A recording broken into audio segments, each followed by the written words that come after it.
I also want to thank Jason and Kathy Sipe for their amazing job decorating the convention space. It looks beautiful.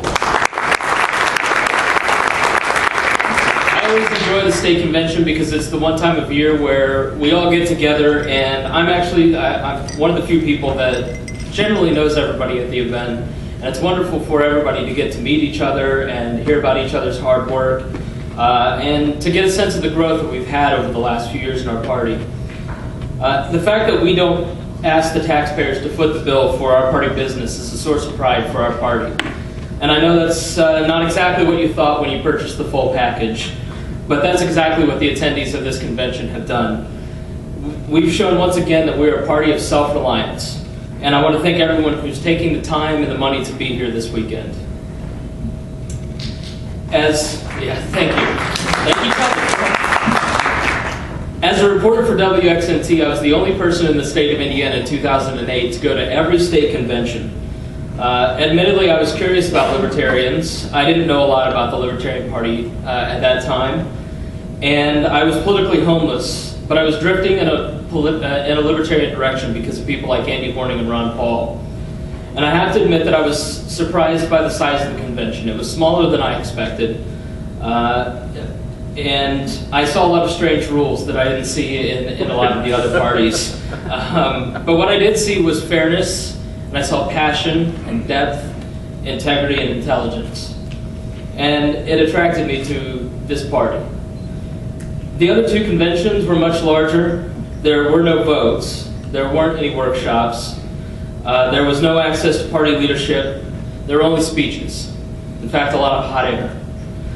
And in one case, delegate disenfranchisement that on a scale that shook me to my Ronald Reagan-loving Republican core. And as we'll see in a few months, their state conventions are our best recruiting tools.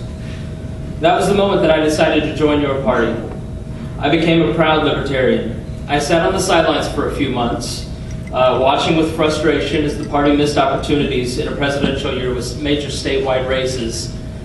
And after complaining to one party official, I think it was actually Tim McGuire, he said, first of all, if you're a libertarian, why aren't you helping? Secondly, it's because we don't have an executive director to help coordinate our efforts. And that's when I decided to stop being an observer in politics, and that's generally what the media is, and get into the game. That needs to be our message to our party this year. If you're sitting on the sidelines frustrated, we need you to get in the game. This election cycle before us is potentially historic for our party.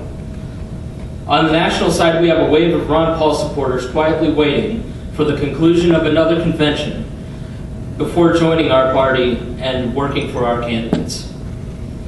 We have a fellow Hoosier, Mark Rutherford, that may be elected as the national chairman.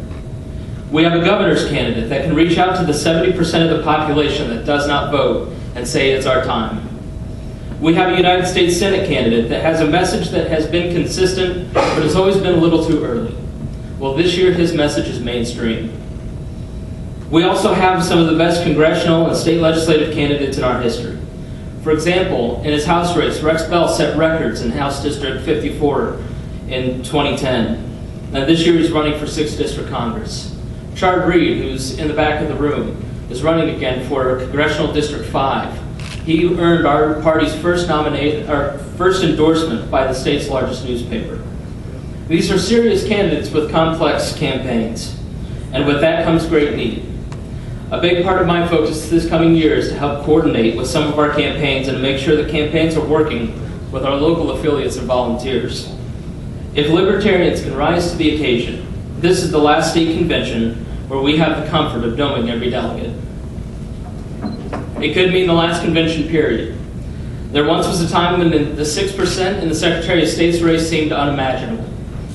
10% in taxpayer-funded primaries, and the wealth of voter data that brings us is a wonderful thing for us to begin discussing next year. And as many of you know, I like to be prepared. So please, as we move through this election cycle, look for a good SOS candidate for 2 years from now. Now, my call to action to get off the sidelines are not for the people in this room. It's for the other 100,000 libertarians that voted for Mike Weary in 2010 in the Secretary of State's race. This room is not the Libertarian Party. You are the leaders of the Libertarian Party. With great candidates that our leadership has put together in 2012, I have no doubt that those people will be contacting us shortly. So as leaders, what are we to do? In the past, I've given you roadmaps and plans and printed off a lot of paper. This year, I'm just going to talk about 5 things that I think our party needs to do in the coming year. First, be as welcoming and as friendly as possible. We need to be positive. When a new libertarian shows up and says something is too hard, show them how easy it is. Our attitude this year is to focus on the possibilities, not the impossibilities. Second, be a trainer. Always look for opportunities to train those libertarians that are coming into the party. In 2010 and 2011, we ran good campaigns that gave a wealth of training to the people in this room. Share those with new people and encourage those new volunteers. Third, don't stop recruiting. Every time you get a phone call, an email, make sure you respond to it quickly. Always have a sign-up sheet with you and share those names with me so I can share it with other people. Fourth, never leave home without a voter registration form, please. Our party is going to grow by recruiting the non-voter. As someone spoke about earlier, the Democrats and the Republicans, we can peel some of those votes off, but we have to start wading into the 70% that doesn't vote. Fifth, get people to become state party members or 1994 society members. If we added 20 new members at $25 a year to our party, our deficit would be solved. More? Well, we'll start with 21. That's great. If we added 9 new 1994 society members in each congressional district this year, we would double our revenue. That's 9 new 1994 society members in each of the 9 congressional districts. That means that we could do more outreach and properly market our candidates. Sending out emails and Facebook requests from the state office and traveling and seeing some of our affiliates once a year obviously isn't cutting it. I need every leader to have the attitude that you are a fundraiser for the state party by personally asking new faces in your area to join the party or the 1994 Society at every event. So that way we can have Dale be more enthusiastic than Rutherford next year. Lastly, have fun.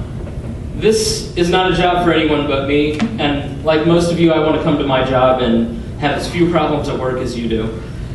Politics shouldn't be cutthroat, and we should avoid infighting this year. We're too small for it. We're all on the same team, and it's important that we maintain a sense of joy in our work. We have many wonderful things working in our favor this year. So always stop and ask yourself, what would Rex Bell do?